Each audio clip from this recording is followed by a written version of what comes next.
സ്ത്രീകൾ ഉൾപ്പെടുന്ന കുറ്റകൃത്യങ്ങൾ സമീപകാലത്ത് വലിയ തോതിൽ വർദ്ധിച്ചിട്ടുണ്ട്. കൊച്ചി പനമ്പള്ളി നഗറിൽ നൈറ്റ് കഫേ അടിച്ചു തകർത്ത യുവതിയും സംഘവും അറസ്റ്റിലായി. അപ്രതീക്ഷിതമായി കണ്ട മുൻ സുഹൃത്തുമായി യുവതി വാക്കേറ്റമുണ്ടായതാണ് ആക്രമണത്തിൽ കലാശിച്ചത്. ആക്രമണത്തിൽ കഫേ ജീവനക്കാരന് ഗുരുതരമായി പരിക്കേറ്റിരുന്നു. യുവതിയടക്കം മദ്യലഹരിയിലാണ് ആക്രമണം നടത്തിയതെന്ന് പോലീസ് പറഞ്ഞു.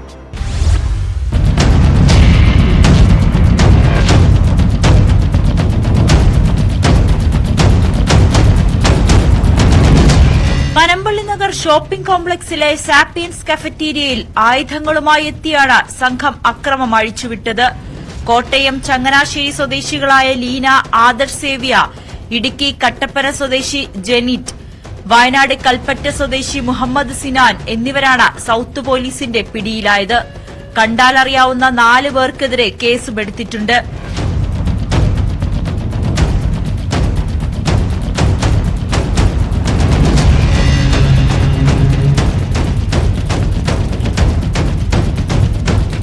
കഫറ്റീരിയയിൽ ഭക്ഷണം കഴിക്കാനെത്തിയതാണ് ലീനയും സുഹൃത്തുക്കളും. ലീനയ്ക്ക് വിവാഹ വാഗ്ദാനം നൽകി കബളിപ്പിച്ച സുഹൃത്തും ഈ സമയം അവിടെ എത്തിയിരുന്നു. ഇവർ തമ്മിൽ വാക്കുതർക്കവും പിന്നീട് കയ്യാങ്കളിയുമുണ്ടായി. മദ്യലഹരിയിലായിരുന്ന യുവതിയെ പിന്തിരിപ്പിക്കാനുള്ള ശ്രമം കൂടുതൽ സംഘർഷത്തിൽ കലാശിക്കുകയായിരുന്നു. ഇവരെത്തിയ കാറിന്റെ ചില്ല് മുൻ സുഹൃത്ത് അടിച്ചു തകർത്തു. തുടർന്ന് ലീന പനമ്പള്ളി നഗറിൽ തന്നെ ഉണ്ടായിരുന്ന 7ഓളം യുവാക്കളെ കൂട്ടിയെത്തി രാത്രി 10:15 ആക്രമണം അഴിച്ചുവിടുകയായിരുന്നുവെന്ന് പോലീസ് പറയുന്നു.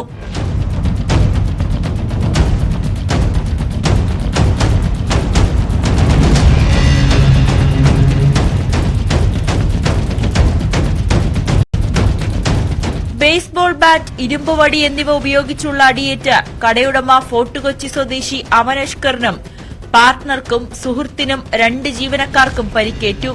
കടയിലെ സാധന സാമഗ്രികളും തല്ലി തകർത്തു. 3 ലക്ഷം രൂപയുടെ നഷ്ടമുണ്ടായതായി കണക്കാക്കുന്നു.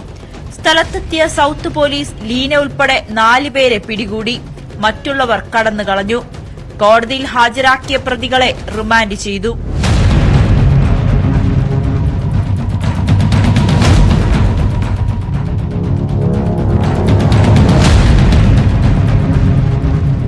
ന്യൂസ് 18 കൊച്ചി.